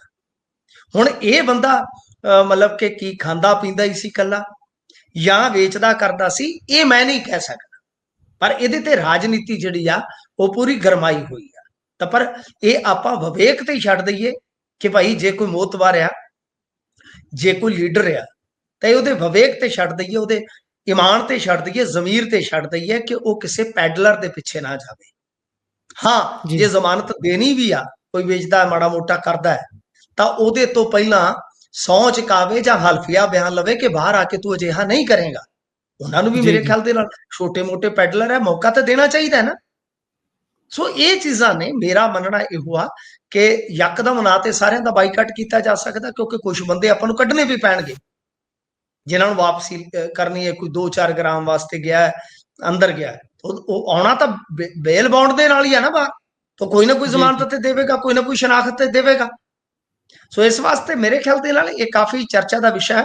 ਪਰ ਗੱਲ ਇਹ ਆ ਕਿ ਸਾਨੂੰ ਸਾਰੇ ਐਂਗਲਾਂ ਤੋਂ ਸੋਚ ਕੇ ਚੱਲਣਾ ਪਊਗਾ। ਕੱਲਾ ਸਿਆਸੀ ਐਂਗਲ ਠੀਕ ਆ, ਆਮ ਆਦਮੀ ਪਾਰਟੀ ਦਾ ਕੰਮ ਆ, ਉਹਨੇ ਮੁੱਦੇ ਚੁੱਕਣੇ ਆ, ਕੈਪਟਨ ਅਮਰਿੰਦਰ ਸਿੰਘ ਦੇ ਨਾਲ ਜੁੜਿਆ ਮਸਲਾ ਉਹਨਾਂ ਨੇ ਚੁੱਕਣਾ ਹੀ ਆ। ਪਰ ਮੇਰੇ ਖਿਆਲ ਦੇ ਨਾਲ ਸਮਾਜਿਕ ਪੱਖ ਤੋਂ ਇਹਦੀ ਭਰਵੀਂ ਬਹਿਸ ਜਿਹੜੀ ਆ ਉਹ ਹੋਣੀ ਚਾਹੀਦੀ। ਜੀ ਜ਼ਰੂਰ ਹੋਣੀ ਚਾਹੀਦੀ ਹੈ ਕਿ ਤੁਸੀਂ ਵੀ ਬਹੁਤ ਚੰਗੀ ਗੱਲ ਕੀਤੀ ਹੈ ਕਿ ਹਾਂ ਉਸ ਤੋਂ ਹਲਫ ਲਿਆ ਜਾਵੇ, ਪਹਿਲਾਂ ਉਸ ਨੂੰ ਪੱਕਾ ਕੀਤਾ ਜਾਵੇ ਵੀ ਭਾਈ ਤੇਰੇ ਪਿੱਛੇ ਤਾਂ ਆ ਗਏ ਹਾਂ, ਪਰ ਤੈਨੂੰ ਲਿਜਾਵਾਂਗੇ ਤਾਂ ਜੇ ਤੂੰ ਹੁਣ ਤੌਬਾ ਕਰੇਗਾ। ਜੇ ਤੂੰ ਫਿਰ ਜਾ ਕੇ ਬਾਹਰ ਉਹੀ ਕੰਮ ਕਰਨਾ, ਫਿਰ ਤਾਂ ਪਿੱਛੇ ਆਇਆਂ ਦੇ ਵੀ ਸਿਰ ਖੇ ਪਾਉਣ ਵਾਲੀ ਗੱਲ ਹੋ ਜਾਂਦੀ ਹੈ। ਸੋ ਅੱਗੇ ਬਿਲਕੁਲ ਚੱਲੀਏ, ਉਧਰ ਤਖਤ ਸ੍ਰੀ ਪਟਨਾ ਸਾਹਿਬ ਦੀ ਕਮੇਟੀ ਆਪਦੇ ਫੈਸਲੇ ਤੇ ਅੜੀ ਹੋਈ ਹੈ ਜੀ। ਕਹਿੰਦੇ ਇਧਰੋਂ ਅੱਜ ਇਕੱਠ ਜਾਣਾ ਸੀ ਰਘੂਜੀਤ ਵਿਰਕ ਹੋਣਾ ਦੇ ਨਾਲ, ਤੇ ਕੀ ਉਹ ਇਕੱਠ ਜਾਣ ਤੋਂ ਪਹਿਲਾਂ ਹੀ ਕੋਈ ਉਹਨਾਂ ਨੇ ਗੱਲ ਕੀਤੀ ਹੈ? ਹਾਂਜੀ, ਦੇਖੋ ਅੱਜ ਇਹਨਾਂ ਦਾ ਕੀ ਨਿਬੜਿਆ ਹੈ ਗੁਰਪ੍ਰੀਤ ਜੀ, ਉਹਦੀ ਰਿਪੋਰਟ ਹਾਲੇ ਆਉਣੀ ਬਾਕੀ ਹੈ। ਕੋਈ ਉਥੋਂ ਪ੍ਰੈਸ ਨੋਟ ਵਗੈਰਾ ਹਾਲੇ ਤੱਕ ਜਾਰੀ ਮੈਂ ਤੇ ਵੇਖਿਆ ਨਹੀਂ ਹੈ। ਪਰੰਤੂ ਇਹਨਾਂ ਨੇ ਇਹਨਾਂ ਦੇ ਵਫਦ ਦੇ ਪਹੁੰਚਣ ਤੋਂ ਪਹਿਲਾਂ ਹੀ ਜਿਹੜੀ ਕੱਲ ਮੀਟਿੰਗ ਕੀਤੀ ਉਹਦੇ 'ਚ ਫੈਸਲਾ ਲੈ ਲਿਆ ਗਿਆ ਸੀਗਾ। ਠੀਕ ਹੈ ਨਾ ਜੀ। ਮੰਗਲਵਾਰ ਨੂੰ ਤਖਤ ਸ੍ਰੀ ਪਟਨਾ ਸਾਹਿਬ ਦੇ ਜਿਹੜੇ ਪ੍ਰਧਾਨ ਨੇ ਸਰਦਾਰ ਜਗਜੋਤ ਜੀ ਸਿੰਘ ਸੋਹੀ ਤੇ ਜਿਹੜੇ ਜਨਰਲ ਸੈਕਟਰੀ ਨੇ ਸਰਦਾਰ ਇੰਦਰਜੀਤ ਸਿੰਘ, ਇਹਨਾਂ ਦੀ ਅਗਵਾਈ 'ਚ ਇੱਕ ਮੀਟਿੰਗ ਇਹਨਾਂ ਨੇ ਕੀਤੀ ਸੀ। ਇਹਨਾਂ ਨੇ ਕਿਹਾ ਕਿ ਸਾਲ 23 ਦੇ ਵਿੱਚ 3 ਦਿਨਾਂ ਤੱਕ ਇੱਕ ਐਮਰਜੈਂਸੀ ਮੀਟਿੰਗ ਕੀਤੀ ਗਈ। ਸਾਰੇ ਜਿਹੜੇ ਅਹੁਦੇਦਾਰ ਸਨ ਕਮੇਟੀ ਦੇ,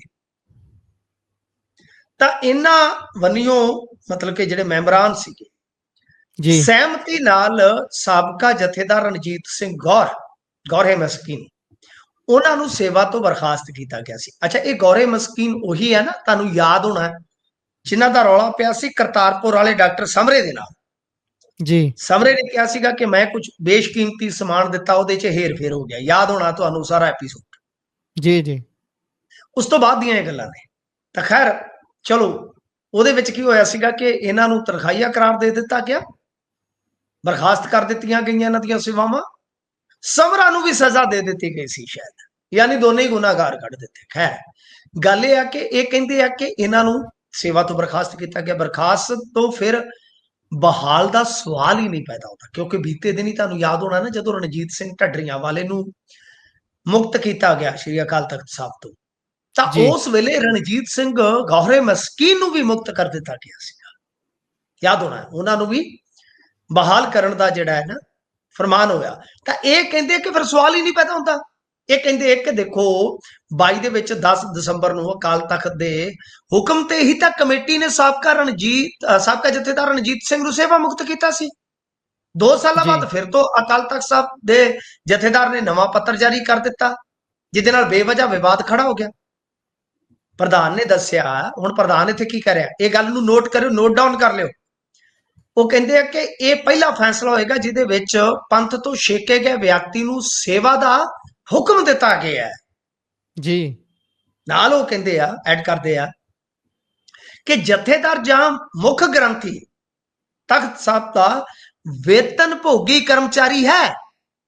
ਜੀ ਜਥੇਦਾਰ ਨੂੰ ਬਹਾਲ ਕਰਨ ਤੇ ਹਟਾਉਣ ਦਾ ਅਧਿਕਾਰ ਪ੍ਰਬੰਧਕ ਕਮੇਟੀ ਕੋਲ ਆ, ਨਾ ਕਿ ਅਕਾਲ ਤਖਤ ਦੇ ਜਥੇਦਾਰ ਕੋਲ। ਲਓ, ਗੱਲ ਦਾ ਨਿਬੇੜਾ ਹੋ ਗਿਆ। ਇਹਨਾਂ ਬਿਆਨਾਂ ਨੂੰ ਆਰਐਸਐਸ ਪੱਖੀ ਤੇ ਮੋਦੀ ਸਰਕਾਰ ਦੇ ਖਾਸ ਤੌਰ ਤੇ ਜਿਹੜੇ ਤਲਵੇ ਅਖਬਾਰ ਨੇ, ਉਹਨਾਂ ਨੇ ਪ੍ਰਮੁਖਤਾ ਦੇ ਨਾਲ ਛਾਪਿਆ, ਅੱਜ ਤੁਸੀਂ ਪੜ੍ਹ ਸਕਦੇ ਹੋ। ਪਰ ਇਹ ਗੱਲ ਆ ਕਿ ਅੱਗੇ ਵੀ ਇਸ ਤਰ੍ਹਾਂ ਤਖਤਾਂ ਦਾ ਜਿਹੜਾ ਕਹਿ ਲੋ ਕਿ ਆਮੋ ਸਾਹਮਣਾ ਇਹਨਾਂ ਨੇ ਕਰਵਾਇਆ, ਇਹਨਾਂ ਲੋਕਾਂ ਨੇ, ਮੇਰੇ ਖਿਆਲ ਦੇ ਨਾਲ ਫਿਰ ਮਾਮਲਾ ਉਧਰ ਨੂੰ ਵੱਧ ਰਿਹਾ। ਅਸਲ ਦੇ ਵਿੱਚ ਕੀ ਹੈ, ਅਸਲ ਦੇ ਵਿੱਚ ਆਉਣ ਵਾਲੇ ਸਮੇਂ 'ਚ ਸਰਵਉੱਚਤਾ ਨੂੰ ਲੈ ਕੇ ਵਿਵਾਦ ਖੜਾ ਕੀਤਾ ਜਾ ਸਕਦਾ, ਔਰ ਇਹ ਬੜਾ ਖਤਰਨਾਕ ਵਿਵਾਦ ਹੋਏਗਾ। ਸਿੱਖ ਕੌਮ ਦੇ ਬੁੱਧੀਜੀਵੀ ਜਿਸ ਗੈਰ ਸੰਜੀਦਗੀ ਨਾਲ ਚੱਲ ਰਹੇ, ਮੈਂ ਹੈਰਾਨ ਆ ਗੁਰਪ੍ਰੀਤ ਜੀ ਕਿ ਇੰਨਾ ਵੱਡਾ ਵਿਵਾਦ ਖੜਾ ਕੀਤਾ ਜਾ ਰਿਹਾ, ਇੰਨਾ ਵੱਡਾ ਟਕਰਾਓ। ਔਰ ਸ੍ਰੀ ਜੇ ਆਪਾਂ ਪਟਨਾ ਸਾਹਿਬ ਦੀ ਗੱਲ ਕਰੀਏ, ਤਖਤ ਸ੍ਰੀ ਪਟਨਾ ਸਾਹਿਬ ਦੀ, ਉੱਥੇ ਪਹਿਲਾਂ ਵੀ 3-4 ਮਰਤਬਾ ਗਿਆਨੀ ਇਕਬਾਲ ਸਿੰਘ ਨੇ ਤੇ ਜਲੂਸ ਕੱਢ ਛੱਡਿਆ ਸੀ ਉੱਥੇ, ਤੁਹਾਨੂੰ ਯਾਦ ਹੋਏਗਾ ਜੀ। ਇਹ ਤੇ ਇੱਕ ਸਮਾਗਮ ਦੇ ਵਿੱਚ ਲੜ ਪਏ ਸਨ, ਪੱਗਾਂ ਲੱਥੀਆਂ, ਔਰ ਪਹਿਲੀ ਵਾਰੀ ਕੋਈ ਜਥੇਦਾਰ ਸੀ ਜਿਹੜਾ ਪੱਗ ਲੱਥੀ ਤੋਂ ਥਾਣੇ ਚਲਾ ਗਿਆ, 307 ਦਾ ਮੁਕੱਦਮਾ ਦਰਜ ਕਰ ਦਿੱਤਾ ਸੀ। ਕਿੰਨੀਆਂ ਗੱਲਾਂ ਦੱਸ ਸਕਦੇ ਆ। ਫਿਰ ਉਹਦਾ ਮੁੰਡਾ ਸਿਗਰਟਾਂ ਪੀਂਦਾ ਫੜਿਆ ਗਿਆ ਜੀ, ਫਿਰ ਉਹਦੇ ਤੇ ਦੋਸ਼ ਲੱਗਾ ਕਿ ਉਹਨੇ ਘਰ ਵਾਲੀਆਂ 2 ਰੱਖੀਆਂ। ਜੀ ਮਤਲਬ ਕਿ ਉੱਥੇ ਚੱਲ ਕੀ ਰਿਹਾ ਸੀ। ਤੋਂ ਇਹ ਚੱਲਦਾ ਵਿਵਾਦ ਹੁਣ ਇੱਥੋਂ ਤੱਕ ਆ ਗਿਆ ਵਾ ਕਿ ਸਰਵਉੱਚਤਾ ਦਾ ਕਿਤੇ ਨਾ ਕਿਤੇ ਅੰਦੇਸ਼ਾ ਹੈ ਕਿ ਆਉਣ ਵਾਲੇ ਦਿਨਾਂ 'ਚ ਟਕਰਾਓ ਪੈਦਾ ਕਰਵਾਇਆ ਜਾ ਸਕਦਾ ਹੈ। ਸੋ ਸਿੱਖ ਬੁੱਧੀਜੀਵੀ, ਚਿੰਤਕ ਜਾਂ ਕਹਿ ਲਓ ਕਿ ਜਿੰਨੇ ਵੀ ਲੀਡਰ ਆ, ਇਹਨਾਂ ਨੂੰ ਬਹੁਤ ਚੁਕੰਨੇ ਹੋ ਕੇ ਇਹ ਨਵੇੜਾ ਜਿਹੜਾ ਕਰਨਾ ਚਾਹੀਦਾ। ਮੇਰਾ ਮੰਨਣਾ ਇਹ ਹੈ ਕਿ ਨਹੀਂ ਤਾਂ ਵਖਰੇਵੇਂ ਵਧਾਉਣ ਦੀਆਂ ਸਾਜ਼ਿਸ਼ਾਂ ਜਿਹੜੀਆਂ ਉਹ ਨਿਰੰਤਰ ਮੁਸਲਸਲ ਜਾਰੀ ਰਹਿਣਗੀਆਂ। ਜੀ ਸੋ ਉਧਰ ਇਨਕਲਾਬੀਆਂ ਨੇ ਕਹਿੰਦੇ ਕੋਈ ਨਵਾਂ ਚੰਨ ਚਾੜਿਆ ਹੈ, ਕਿਹੜਾ ਇਹ ਚੰਨ ਪਾਇਓ ਚਾਨਣਾ? ਪਹਿਲੇ ਪੈਰ ਨੂੰ ਚੰਨ ਚੜ ਜਾਂਦਾ, ਪਿਛਲੇ ਪੈਰ ਨੂੰ ਤਾਰੇ। ਹੁਣ ਇਹਨਾਂ ਦਾ ਹਾਲ ਵੀ ਕੁਝ ਇਸੇ ਕਿਸਮ ਦਾ ਹੈ। ਵੇਖੋ, ਇਹ ਇਨਕਲਾਬੀ ਜਿਹੜੇ ਆ, ਇਨਕਲਾਬੀ ਸ਼ਬਦ ਦਾ ਮੇਰੇ ਖਿਆਲ ਦੇ ਨਾਲ ਜੋ ਅੱਜ ਦੇ ਦੌਰ 'ਚ ਮਜ਼ਾਕ ਉੱਡ ਰਿਹਾ ਹੈ, ਇਹ ਬੜਾ ਮੰਦਭਾਗਾ ਹੈ ਗੁਰਪ੍ਰੀਤ ਜੀ। ਇਨਕਲਾਬ ਸ਼ਬਦ ਆਪਣੇ ਆਪ ਦੇ ਵਿੱਚ ਹੀ ਬਹੁਤ ਵੱਡਾ ਸ਼ਬਦ ਹੈ, ਉਹਦੀ ਵਿਆਖਿਆ ਬੜੀ ਮਹਾਨ ਆ। ਪਰ ਇਹਨਾਂ ਨੇ ਸਿਆਸੀ ਪੂਰਤੀਆਂ ਵਾਸਤੇ, ਸਿਆਸੀ ਮੰਤਵਾਂ ਵਾਸਤੇ ਜਿਸ ਤਰ੍ਹਾਂ ਇਸ ਸ਼ਬਦ ਨੂੰ ਵਰਤਿਆ ਤੇ ਜਿਸ ਤਰ੍ਹਾਂ ਇਸ ਸ਼ਬਦ ਨੂੰ ਅੱਜ ਕੱਲ ਲੋਕ ਜਿਹੜੇ ਲੈ ਰਹੇ ਆ, ਮੈਂ ਕਿਤੇ ਨਾ ਕਿਤੇ ਉਸ ਗੱਲ ਤੋਂ ਵਿਅਕਤੀਗਤ ਤੌਰ ਤੇ ਦੁਖੀ ਹਾਂ। ਹੁਣ ਵੇਖੋ, ਹੁੰਦਾ ਕੀ ਆ ਕਿ ਵਿਜੇ ਸਿੰਗਲਾ ਆਉਂਦੇ ਆ, ਤੇ ਪਹਿਲੀ ਗੱਲ ਕਮਾਲ ਦੀ ਇਹ ਆ ਕਿ ਇਹ ਉਹੀ ਵਿਜੇ ਸਿੰਗਲਾ ਹੈ ਜਿਹਨੂੰ ਇਹਨਾਂ ਨੇ ਫੜਿਆ ਸੀਗਾ, ਜਿਹਦਾ ਜਲੂਸ ਦੱਬ ਕੇ ਕੱਢਿਆ ਸੀ, ਰੱਜ ਕੇ ਕੱਢੇ। ਮੈਂ ਕਹਿੰਦਾ ਬਸ਼ਰਮ ਤੇ ਮੈਂ ਆਪਣੀ ਜ਼ਿੰਦਗੀ 'ਚ ਸਿਆਸਤਦਾਨ ਬਹੁਤ ਵੇਖੇ ਆ, ਇਹ ਜਿਹੜੇ ਝਾੜੂ ਵਾਲੇ ਖਿਤਾਬ ਲੈ ਗਏ ਨੇ, ਜਿਹੜੇ ਮਾਰ ਕੇ ਇਹਨਾਂ ਨੇ ਮਾਰੇ ਨੇ, ਮੇਰੇ ਖਿਆਲ ਦੇ ਨਾਲ ਸੁਨਹਿਰੀ ਅੱਖਰਾਂ ਦੇ ਵਿੱਚ ਇਹਨਾਂ ਦਾ ਨਾਂ ਲਿਖਿਆ ਜਾਏਗਾ ਕਿ ਬਸ਼ਰਮੀ ਅੱਜ ਤੋਂ ਗਾਂ ਦੀ ਨਹੀਂ ਹੋ ਸਕਦੀ। ਵਿਜੇ ਸਿੰਗਲਾ, ਜਿਸ ਨੂੰ ਕਰਪਟ ਕਹਿ ਕੇ ਇਹਨਾਂ ਨੇ ਖੁਦ ਪੜਿਆ, ਉਹਦੇ ਸਮਾਗਮ ਦੇ ਵਿੱਚ ਜਦੋਂ ਕਹਿ ਰਿਹਾ ਹੈ ਕਿ ਬਹੁਤ ਸਾਰੇ ਅਧਿਆਪਕ ਅਸਿਆਂ ਨੇ ਭਾਈ ਪੱਕੇ ਕੀਤੇ ਆ, ਤਾਂ ਉੱਥੇ ਉੱਠ ਕੇ ਉਸੇ ਹੀ ਪਿੰਡ ਦਾ ਸ਼ਾਇਦ ਕੋਈ ਅਧਿਆਪਕ ਸੀ, ਉਹਨੇ ਕਿਹਾ ਕਿਉਂ ਝੂਠ ਮਾਰਦਾ ਹੈ, ਸਾਡੀ 994 ਵਾਲਿਆਂ ਦੀ ਅੱਧੀ ਭਰਤੀ ਹੋਈ ਆ 2600, ਅੱਧੀ ਤੋਂ ਵੀ ਘੱਟ, ਤਾਂ ਉਹਦਾ ਮੂੰਹ ਬੰਦ ਕਰਕੇ ਪੁਲਿਸ ਵਾਲੇ ਉੱਥੋਂ ਘੜੀਸ ਕੇ ਲੈ ਗਏ। ਤੇ ਅਗਲੇ ਦਿਨ ਉਸੇ ਹੀ ਪਿੰਡ ਦਾ ਸਰਪੰਚ ਜਿਹੜਾ, ਵੇਖੋ ਬੇਸ਼ਰਮੀ ਦੀ ਇੰਤਹਾ, ਕਿ ਜਿਸ ਸਿੰਗਲਾ ਨੂੰ ਕਰਪਟ ਕਹਿ ਕੇ ਇਹਨਾਂ ਨੇ ਫੜਿਆ, ਉਹਦੇ ਹੱਕ 'ਚ ਜਾ ਕੇ ਤੇ ਉਹ ਇੱਕ ਟੀਚਰ ਦੇ ਘਰ ਦੇ ਅੱਗੇ ਬਹਿ ਗਏ ਪਥੱਲਾ ਮਾਰ ਕੇ ਕਿ ਮਾਫੀ ਮੰਗ, ਔਰ ਟੀਚਰ ਵੀ ਲੇਡੀ ਟੀਚਰ ਸਨ। ਕਮਾਲ ਹੋ ਗਈ ਆ, ਕਮਾਲ ਹੋ ਗਈ ਆ। ਹੁਣ ਫਿਰ ਜਦੋਂ ਕਿਸੇ ਪੱਤਰਕਾਰ ਨੇ ਪੁੱਛਿਆ ਫੋਨ ਲਾ ਕੇ ਸਰਪੰਚ ਨੂੰ ਕਿ ਇਹ ਕੀ ਆ, ਕਹਿੰਦਾ ਕਿ ਨਹੀਂ ਨਹੀਂ ਨਹੀਂ, ਅਸੀਂ ਤੇ ਸਿਰਫ ਕਹਿਣ ਗਏ ਸਾਂ ਕਿ ਭਾਈ ਜੀ ਤੁਸੀਂ ਜੇ ਕੋਈ ਗੱਲ ਕਰਨੀ ਸੀ ਤੇ ਸਾਨੂੰ ਕਹਿ ਦਿੰਦੇ, ਅਸੀਂ ਗੱਲ ਕਰਵਾ ਦਿੰਦੇ। ਮੈਂ ਤਾਂ ਹੀ ਕਿਹਾ ਸਾਂ ਕਿ ਇਹ ਬੇਸ਼ਰਮ ਆ, ਇਹਨਾਂ ਨੂੰ ਸਰਪੰਚਾਂ ਨੂੰ ਸਮਰਥਨ ਕਰਦੇ ਸ਼ਰਮ ਨਾਲ ਡੁੱਬ ਕੇ ਮਰ ਜਾਣਾ ਚਾਹੀਦਾ ਹੈ ਕਿ ਵਿਜੇ ਸਿੰਗਲਾ ਨੂੰ ਤਾਂ ਕਰਪਟ ਕਹਿ ਕੇ ਤੁਸੀਂ ਖੁਦ ਹੀ ਫੜਿਆ ਤੇ ਖੁਦ ਹੀ ਤੁਸੀਂ ਆਵਾਜ਼ਾਂ ਬੰਦ ਕਰ ਰਹੇ ਹੋ, ਉਹਦੇ ਖਿਲਾਫ ਉੱਠ ਰਹੀਆਂ ਨੇ। ਔਰ ਖਿਲਾਫ ਵੀ ਕੀ ਆ, ਇੱਕ ਤਥਾਤਮਕ ਸੱਚ ਜੇ ਕੋਈ ਰੱਖ ਰਿਹਾ। ਅੱਗੇ ਤੁਹਾਨੂੰ ਯਾਦ ਹੋਣਾ ਰਾਮਪੁਰੇ ਫੂਲ 'ਚ ਕੀ ਹੋਇਆ ਸੀ, ਇੱਕ ਮੁੰਡੇ ਨੇ ਜੀ ਸ਼ੀਸ਼ਾ ਦਿਖਾਇਆ ਤੇ ਕਹਿੰਦੇ ਉਸੇ ਪਿੰਡ ਦੇ ਬੰਦੇ ਮਾੜੇ, ਮੈਂ ਕਹਿੰਦਾ ਲੀਡਰ ਘੱਟ ਆ, ਲੀਡਰਾਂ ਦੇ ਚਮਚੇ ਜਿਹੜੇ ਉਹ ਮਾੜੇ ਜ਼ਿਆਦਾ ਨੇ। ਮੈਂ ਪਿਛਲੇ ਜੀ ਦਿਨ ਜੀ ਇੱਕ ਇਰਾਨੀਅਨ ਦੀ ਫੋਟੋ ਪਾਈ ਸੀ ਜਿਹਨੇ 96 ਚਮਚੇ ਆਪਣੇ ਸਰੀਰ ਨਾਲ ਚਮੇੜੇ ਆ, ਤੇ ਮੈਂ ਆਖਿਆ ਸੀਗਾ ਇੰਨੇ ਕੁ ਤੇ ਸਾਡੇ ਐਮਐਲਏ ਦੇ ਨਾਲ ਭੋਗ ਤੇ ਚਮੜੇ ਹੁੰਦੇ ਆ। ਤਾਂ ਮੇਰੇ ਖਿਆਲ ਦੇ ਨਾਲ ਸਰ ਇਹ ਹਾਲ ਹੋਇਆ ਪਿਆ ਸਾਡਾ। ਮਾੜੇ ਸਾਡੇ ਲੋਕ ਨੇ, ਲੀਡਰ ਤਾਂ ਬਾਅਦ ਚ ਮਾੜੇ ਨੇ। ਤਾਂ ਉਸ ਜੀ ਮੁੰਡੇ ਜੀ ਦੀ ਕਹਿੰਦੇ ਕਹਿੰਦੇ ਕਿ ਡਿਗਰੀਆਂ ਹੀ ਫਰਜ਼ੀ ਆ। ਸਾਰੇ ਇਹਨਾਂ ਦੀ ਟਿੰਡ ਤੇ ਕਈਆਂ ਦੇ ਤੇ ਵਾਲ ਨਹੀਂ ਉਹਨੇ ਹੋਣੇ ਜਿੰਨੀਆਂ ਡਿਗਰੀਆਂ ਸੀ ਉਹਦੇ ਕੋਲ। ਫਿਰ ਉਹ ਮੋਟਰ ਤੇ ਜੀ ਬਹਿ ਗਿਆ ਲੈ ਕੇ ਥੱਬਾ। ਮੈਂ ਕਿਹਾ ਆਓ ਆਓ ਹੁਣ ਜੇ ਤੁਹਾਡੇ ਚ ਦਮ ਆ ਤੇ ਇਹਨਾਂ ਨੂੰ ਕਰੋ ਗਲਤ ਸਾਬਤ। ਸਾਰੇ ਇਹ ਸਾਰੇ ਲੁਕ ਗਏ ਸਨ। ਤੋ ਬਸ਼ਰਮ ਪ੍ਰਜਾਤੀਆਂ ਹੁੰਦੀਆਂ ਨੇ ਸਰ ਸਮਾਜ ਦੇ ਵਿੱਚ, ਪਰ ਕੁਝ ਅਧਕ ਹੀ ਹੋ ਗਏ ਨੇ, ਕੁਝ ਜ਼ਿਆਦਾ ਹੀ ਹੋ ਗਏ ਨੇ, ਇੰਤਹਾ ਹੀ ਕੀਤੀ ਹੈ ਇਹਨਾਂ ਨੇ। ਤੇ ਖੈਰ ਚਲੋ ਠੀਕ ਹੈ ਜੀ, ਇਹਨਾਂ ਨੇ ਆਪਣੀਆਂ ਮਰਜ਼ੀਆਂ ਕਰਨੀਆਂ। ਵਾਹ ਗੋਰੇ ਚੱਕ ਵਾਲੇ ਨੇ ਗੀਤ ਗਾਇਆ ਸੀ, ਤੇਰਾ ਦਿਲ ਮਰਜ਼ੀ ਦਾ ਮਾਲਕ ਹੈ, ਅਸੀਂ ਰੋਕਣ ਵਾਲੇ ਕੌਣ ਕੁੜੇ। ਬਸ ਠੀਕ ਹੈ, ਇਹ ਮਰਜ਼ੀ ਦੇ ਮਾਲਕ ਆ ਤੇ ਕੋਈ ਗੱਲ ਨਹੀਂ, ਕੋਈ ਟਾਈਮ ਆਏਗਾ ਫਿਰ ਇਹ ਕਹਿਣਗੇ ਮਰਜ਼ੀ ਨਹੀਂ ਉਹ ਚੱਲਦੀ ਸਾਡੇ ਪਿੰਡ ਵਿੱਚ ਧੀਆਂ ਦੀ। ਜਦੋਂ ਵਿਰੋਧੀ ਧਿਰ 'ਚ ਹੋ ਗਏ ਤੇ ਫਿਰ ਇਦਾਂ ਦੇ ਮਜਬੂਰ ਲਾਚਾਰ ਹੋ ਜਾਣਗੇ। ਜੀ ਬਹਾਨਾ ਬਣ ਜਾਂਦਾ ਹੈ ਨਾ ਫਿਰ ਤਾਂ ਬਈ ਅੱਗੇ ਚੱਲੀਏ। ਤੇ ਉਧਰ ਕਹਿੰਦੇ ਲੁਧਿਆਣੇ ਦੇ ਵਿੱਚ ਇੱਕ ਵਪਾਰੀ ਨੂੰ ਅਗਵਾ ਕਰਕੇ ਘੁਮਾਇਆ ਗਿਆ ਹੈ। ਮੈਨੂੰ ਉਹ ਸੀਨ ਯਾਦ ਆ ਗਿਆ ਗੁਰਪ੍ਰੀਤ ਜੀ, ਜਦੋਂ ਕੁਝ ਮਹੀਨੇ ਪਹਿਲਾਂ, ਲਾ ਲਓ ਕਿ ਸਾਲ ਡੇਢ ਸਾਲ ਅੰਦਾਜ਼ਨ, ਉਦੋਂ ਇੱਕ ਵਪਾਰੀ ਨੂੰ ਇਸੇ ਤਰ੍ਹਾਂ ਹੀ ਚੁੱਕਿਆ ਗਿਆ ਸੀਗਾ ਤੇ ਉਹ ਸਾਰੀ ਰਾਤ ਅਗਵਾ ਕਰਤਾ ਗੋਲੀ ਮਾਰ ਕੇ, ਉਹਨੂੰ ਜੀ ਫਾਇਰ ਮਾਰ ਕੇ ਘੁਮਾਉਂਦੇ ਫਿਰਦੇ ਰਹੇ ਸੀਗੇ, ਫਿਰੌਤੀ ਦਾ ਇੰਤਜ਼ਾਮ ਕਰਦੇ ਰਹੇ। ਤਖੀਰ ਮਤਲਬ ਕਿ ਸਵੇਰ ਦੇ ਪਹਿਰ ਪੁਲਿਸ ਨੇ ਉਹਨਾਂ ਨੂੰ ਟਰੈਕ ਕੀਤਾ ਸੀਗਾ। ਯਾਨੀ ਜੀ ਬਹੁਤ ਮੁਸ਼ਕਲ ਦੇ ਨਾਲ ਉਹ ਵਪਾਰੀ ਜਿਹੜਾ ਬਚ ਸਕਿਆ ਸੀਗਾ।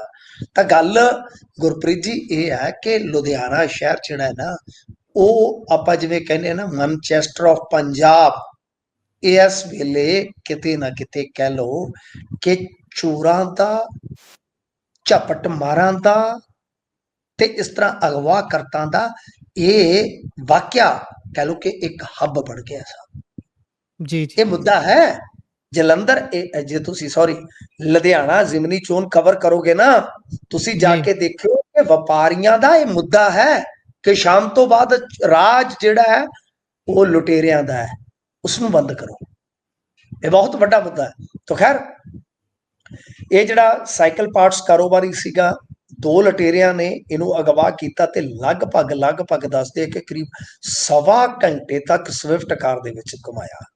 ਤੇ ਬਦਮਾਸ਼ਾਂ ਨੇ ਚਾਕੂ ਦੀ ਨੋਕ ਤੇ ਇਹਦੇ ਤੋਂ ਨਾਲੇ ਨਗਦੀ ਲੁੱਟੀ, ਮੋਬਾਈਲ ਲੁੱਟ ਲਿਆ ਸਰ, ਜੀ ਏਟੀਐਮ ਕਾਰਡ ਵੀ ਇਹਦਾ ਖੋਲਿਆ ਤੇ ਫਿਰ ਪੱਖੋਵਾਲ ਰੋਡ ਤੇ 6 ਟ੍ਰਾਂਜੈਕਸ਼ਨਾਂ ਕਰਾਈ। ਪੈਸੇ ਲੁੱਟਣ ਤੋਂ ਬਾਅਦ ਇਹ ਲੁਟੇਰੇ ਕਾਰੋਬਾਰੀ ਨੂੰ ਦੁਗਰੀ ਗ੍ਰੀਨਲੈਂਡ ਸਕੂਲ ਦੇ ਕੋਲ ਉਤਾਰ ਕੇ ਦੱਸਦੇ ਆ ਕਿ ਫਰਾਰ ਹੋ ਗਏ ਆ। ਤਾਂ ਖੈਰ ਗੱਲ ਇਹ ਆ ਕਿ 23 ਮਾਰਚ ਨੂੰ ਲੁਟੇਰਿਆਂ ਨੇ ਫੋਨ ਕਰਕੇ ਸਾਈਕਲ ਪਾਰਟਸ ਮੰਗਾਏ ਤੇ ਫਿਰ ਪੈਸੇ ਲੈਣ ਦੇ ਬਹਾਨੇ ਇਹਨਾਂ ਨੂੰ ਉੱਥੇ ਬੁਲਾਇਆ ਸੀਗਾ। ਇਹ ਬਹੁਤ ਵੱਡਾ ਮੁੱਦਾ ਜਿਹੜਾ ਉਹ ਅੱਗੇ ਮੈਂ ਜਿਵੇਂ ਤੁਹਾਨੂੰ ਦੱਸਿਆ ਕਿ ਹੈ ਕਾਰੋਬਾਰੀਆਂ 'ਚ, ਉਹਦੇ 'ਚ ਇਹ ਨਵਾਂ ਘਟਨਾਕ੍ਰਮ ਹੈ ਜਿਹੜਾ ਜੁੜ ਗਿਆ। ਪਰ ਗੁਰਪ੍ਰੀਤ ਜੀ ਇਹ ਸਾਰੇ ਪੰਜਾਬ ਦਾ ਹੀ ਹਾਲ ਆ। ਇੱਥੇ ਤੁਸੀਂ ਜੇ ਸੇਫ ਹੋ ਨਾ, ਤੁਸੀਂ ਇੱਥੇ ਬੈਠੇ ਮੇਰੇ ਨਾਲ ਗੱਲ ਕਰਨ ਡਏ ਜੇ ਜਾਂ ਜੀ ਮੈਂ, ਤਾਂ ਸਮਝ ਲਓ ਕਿ ਆਪਾਂ ਨੂੰ ਸ਼ੁਕਰਗੁਜ਼ਾਰ ਕਰਨਾ ਚਾਹੀਦਾ ਹੈ ਗੈਂਗਸਟਰਾਂ ਦਾ, ਹਥਿਆਰਿਆਂ ਦਾ, ਡਕੈਤਾਂ ਦਾ, ਕਿ ਆਪਾਂ ਸੇਫ ਆ। ਉਹਨਾਂ ਦਾ ਰਹਿਮੋ ਕਰਮ ਆ ਕਿ ਉਹਨਾਂ ਦੀ ਨਜ਼ਰ ਟੇਢੀ ਨਹੀਂ ਹੋਈ ਆਪਣੇ ਤੇ। ਅੱਜ ਦਾ ਸ਼ਾਮ ਕਹਿ ਲਓ, ਵੇਖਣ 'ਚ ਆਪਾਂ ਸਫਲ ਹੋਏ ਹਾਂ। ਤੇ ਜੇ ਤੁਸੀਂ ਜੀ। ਆਖੋ ਨਾ ਕਿ ਤੁਹਾਨੂੰ ਸਰਕਾਰ ਬਚਾ ਰਹੀ ਆ, ਹੂੰ। ਤੁਹਾਨੂੰ ਪੁਲਿਸ ਬਚਾ ਰਹੀ ਆ, ਇਹ ਗੱਲ ਝੂਠੀ ਜੇ, ਇਹ ਗੱਲ ਝੂਠੀ ਜੇ। ਤੇ ਜੇ ਆਹੀ ਹਾਲ ਰਿਹਾ, ਮੈਂ ਅੱਗੇ ਕਿਹਾ ਕਿ ਵਪਾਰੀਆਂ ਦੇ ਗੱਲੇ 'ਚ ਭਾਣ ਰਹੇ ਨਾ ਰਹੇ, ਆਉਣ ਵਾਲੇ ਦਿਨਾਂ 'ਚ ਪਿਸਤੌਲ ਜ਼ਰੂਰ ਹੋਇਆ ਕਰਨਗੇ, ਜੀ। ਭਾਵੇਂ ਜਾਇਜ਼ ਆ ਭਾਵੇਂ ਨਜਾਇਜ਼ ਆ। ਘਰ ਘਰ 'ਚ ਉਹ ਯੂਪੀ 'ਚੋਂ ਕੰਮ ਨਿਕਲ ਜਾਣਾ, ਇਹ ਤੁਹਾਡੇ ਆ ਜਾਣਾ। ਤਮੱਚੇ ਉੱਥੇ ਕਹਿੰਦੇ ਹੁੰਦੇ ਸੀ ਕਿ ਬਾਈ ਉੱਥੇ ਜੇ ਘਰ 'ਚ ਸੇਫ ਰਹਿਣਾ ਤੇ ਤਮੱਚਾ ਰੱਖੋ, ਜਿਵੇਂ ਆਪਣੇ ਜੀ, ਕੱਟਾ ਜੀ। ਕਹਿੰਦੇ ਆ। ਇਹ ਤੁਸੀਂ ਕੱਟੇ ਪਿੱਛੇ ਛੱਡੋ, ਹੁਣ ਇੱਥੇ ਥਾਟੀ ਤੱਕ ਗੱਲ ਜਾਣੀ ਆ। ਜੇ ਇਹੀ ਹਾਲ ਰਿਹਾ ਕਿ ਭਾਵੇਂ ਨਜਾਇਜ਼ ਹੀ ਸਹੀ, ਲਾਇਸੈਂਸ ਤਾਂ ਇਹਨਾਂ ਨੇ ਬਣਾਉਣਾ ਨਹੀਂ। ਅਗਲਾ ਜੀ। ਕਾਰ ਦੇ ਵਿੱਚ ਰੱਖਿਆ ਕਰੇਗਾ ਕਿ ਬੱਚਿਆਂ ਨੂੰ ਬਚਾਉਣ ਵਾਸਤੇ ਇੱਕ ਮੈਂ ਲੈ ਕੇ ਚੱਲਾਂ। ਇਹ ਮੇਰੀਆਂ ਗੱਲਾਂ ਕੌੜੀਆਂ ਨੇ। ਆਉਣ ਵਾਲੇ 2-4 ਸਾਲਾਂ 'ਚ ਜੇ ਇਹ ਸਥਿਤੀ ਨਾ ਸੰਭਲੀ ਤੇ ਤੁਹਾਨੂੰ ਵੀ ਰਿਪੋਰਟਿੰਗ ਮੇਰੇ ਖਿਆਲ ਦੇ ਨਾਲ ਡੱਬ 'ਚ ਘੋੜਾ ਲਾ ਕੇ ਕਰਨੀ ਪਿਆ ਕਰਨੀ ਹੈ। ਇਹ ਵੀ ਮੇਰੀ ਗੱਲ ਯਾਦ ਰੱਖਿਓ ਕਿ ਕਿਤੇ ਕੋਈ ਖੁੱਤੀ 'ਚ ਮਾਰ ਕੇ ਚਾਰ ਕਾਰ ਹੀ ਨਾ ਖੋ ਕੇ ਲੈ ਜਾਵੇ ਸੜਕ ਤੋਂ। ਜੀ, ਜੀ। ਸੋ ਇਹ ਤਾਂ ਹੈ। ਆਖਰੀ ਖਬਰ ਦੇ ਵੱਲ ਜੇਕਰ ਚੱਲੀਏ ਤਾਂ ਉੱਧਰ ਇੱਕ ਕਾਂਗਰਸੀ ਨੇ ਸ਼ਸ਼ੀ ਥਰੂਰ ਨੂੰ ਭਾਜਪਾ ਦਾ ਬੁਲਾਰਾ ਹੀ ਦੱਸਤਾ ਜੀ। ਉਹ ਭੁੱਲ ਗਏ ਵੀ ਸ਼ਸ਼ੀ ਥਰੂਰ ਹੋਣੀ ਤਾਂ ਹਾਲੇ ਕਾਂਗਰਸ 'ਚ ਹੀ ਨੇ। ਹਾਲਾਂਕਿ ਦੂਰੀਆਂ ਥੋੜ੍ਹੀਆਂ ਬਹੁਤੀਆਂ ਚੱਲ ਰਹੀਆਂ ਨੇ। ਆਉਣ ਵਾਲੇ ਦਿਨਾਂ ਦੀ ਗੱਲ ਹੈ, ਉਹਨਾਂ ਨੇ ਪਹਿਲਾਂ ਹੀ ਸ਼ਾਇਦ ਭਵਿੱਖਬਾਣੀ ਕਰਤੀ। ਹਾਂ, ਗੱਲ ਇਹ ਹੈ ਕਿ ਸਿਆਣਾ ਲੀਡਰ ਤੇ ਉਹੀ ਹੈ ਨਾ ਜਿਹੜਾ ਦੂਰ ਦੀ ਗੱਲ ਕਰਦੇ ਵੇ। ਉਦਿਤ ਰਾਜ ਨੇ ਕਿਹਾ ਕਿ ਸ਼ਸ਼ੀ ਥਰੂਰ ਭਾਰਤੀ ਜਨਤਾ ਪਾਰਟੀ ਦਾ ਸੁਪਰ ਬੁਲਾਰਾ ਹੈ। ਹੂੰ। ਥਰੂਰ ਨੇ ਕਿਹਾ ਸੀਗਾ ਕਿ 에ਅਰ ਫੋਰਸ ਤੇ ਫੌਜ ਦੇ ਆਪਰੇਸ਼ਨ ਨੇ ਦੱਸ ਦਿੱਤਾ ਹੈ ਕਿ ਹੁਣ ਅੱਤਵਾਦੀਆਂ ਨੂੰ ਕੀਮਤ ਜਿਹੜੀ ਹੈ ਨਾ ਉਤਾਰਨੀ ਪਊਗੀ। ਦੇਖੋ, ਮੈਂ ਇਹਨੂੰ ਸੰਖੇਪ ਦੇ ਵਿੱਚ ਜੇ ਸਮੇਟ ਦੇਵਾਂ ਜੀ। ਕਿ ਦਰਅਸਲ ਭਾਜਪਾ ਬਹੁਤ ਸ਼ਾਤਰਾਨਾ ਖੇਡ ਖੇਡਦੀ ਹੈ ਜੀ। ਤੁਸੀਂ ਜੀ। ਆਲੋਚਕ ਹੋ, ਤੁਸੀਂ ਉਹਨੂੰ ਨਾ ਪਸੰਦ ਕਰਦੇ ਹੋ, ਇਹ ਤੁਹਾਡੀ ਸੋਚ, ਤੁਹਾਡਾ ਨਜ਼ਰੀਆ, ਬਾ ਮੁਬਾਰਕ ਤੁਹਾਡੇ ਤੱਕ। ਪਰ ਜੇ ਤੁਸੀਂ ਦੇਖੋਗੇ ਨਾ ਉਹਦੀ ਚਾਲ, ਉਹਦਾ ਖੇਡਣ ਦਾ ਤਰੀਕਾ, ਸਰ ਦੁਸ਼ਮਣ ਵੀ ਹੋਵੇ ਨਾ ਉਹਦੀ ਕੁਆਲਿਟੀ ਜ਼ਰੂਰ ਨੋਟ ਕਰੋ, ਦੋਸਤ ਵੀ ਹੋਵੇ ਨਾ ਉਹਦੀ ਬੁਰਾਈ ਉਹਨੂੰ ਜ਼ਰੂਰ ਦੱਸੋ। ਇਹ ਮੇਰੀ ਗੱਲ ਨੋਟ ਡਾਊਨ ਕਰਕੇ ਰੱਖਣਾ। ਤਾਂ ਜੀ। ਗੱਲ ਇਹ ਜੀ। ਆ ਕਿ ਇਹਨਾਂ ਦਾ ਕੰਮ ਕਰਨ ਦਾ ਸਟਾਈਲ ਦੇਖੋ। ਤੁਹਾਨੂੰ ਯਾਦ ਹੈ ਕਾਂਗਰਸ ਦੇ ਵਿੱਚ ਉਹ ਜਿਹੜੇ ਹੈਗੇ ਸੀ ਕਿ 23 ਨਾਰਾਜ਼ ਧੜਾ, ਜੀ। ਸਰ ਇਹਨਾਂ ਨੇ ਪੈਨਲ ਭੇਜਿਆ, ਰਾਜਾ ਵੜਿੰਗ ਦਾ ਨਾਂ ਭੇਜਿਆ, ਫਲਾਣੇ ਦਾ ਭੇਜਿਆ, ਉਹਨਾਂ ਨੇ ਇੱਕ ਨਹੀਂ ਖੜਿਆ। ਖੜੇ ਕੌਣ? ਸ਼ਸ਼ੀ ਥਰੂਰ, ਮਨੀਸ਼ ਤਿਵਾੜੀ, ਨੰਦ ਸ਼ਰਮਾ, ਦੇਵੜਾ। ਉਹ ਕੌਣ ਸੀਗੇ? ਆਹੀ ਸੀਗੇ 23 ਵਾਲੇ। ਯਾਨੀ ਗਰਮ ਲੋਹੇ ਤੇ ਹੋਰ ਸੱਟ ਮਾਰੀ, ਮਾਨ ਸਨਮਾਨ ਦਿੱਤਾ। ਕੌਮਾਂਤਰੀ ਪੱਧਰ ਤੇ ਸ਼ਸ਼ੀ ਥਰੂਰ ਦੀ ਸ਼ਖਸੀਅਤ, ਸ਼ਸ਼ੀ ਥਰੂਰ ਤੇ ਸੋਨੀਆ ਗਾਂਧੀ ਦੇ ਉਲਟ ਇਲੈਕਸ਼ਨ ਲੜ ਚੁੱਕਾ, ਤੁਹਾਨੂੰ ਯਾਦ ਹੋਣਾ। ਜੀ। ਸੋ ਇਸ ਕਰਕੇ ਹੁਣ ਆਖਰੀ ਜਿਹੜੀ ਮਾੜੀ ਮੋਟੀ ਗੰਢ ਬਚੀ ਸੀ ਉਹ ਇਹਨਾਂ ਨੇ ਖੋਲ ਦਿੱਤੀ ਆ।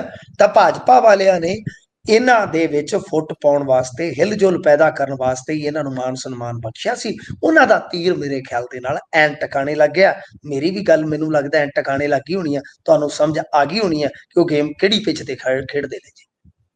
ਜੀ।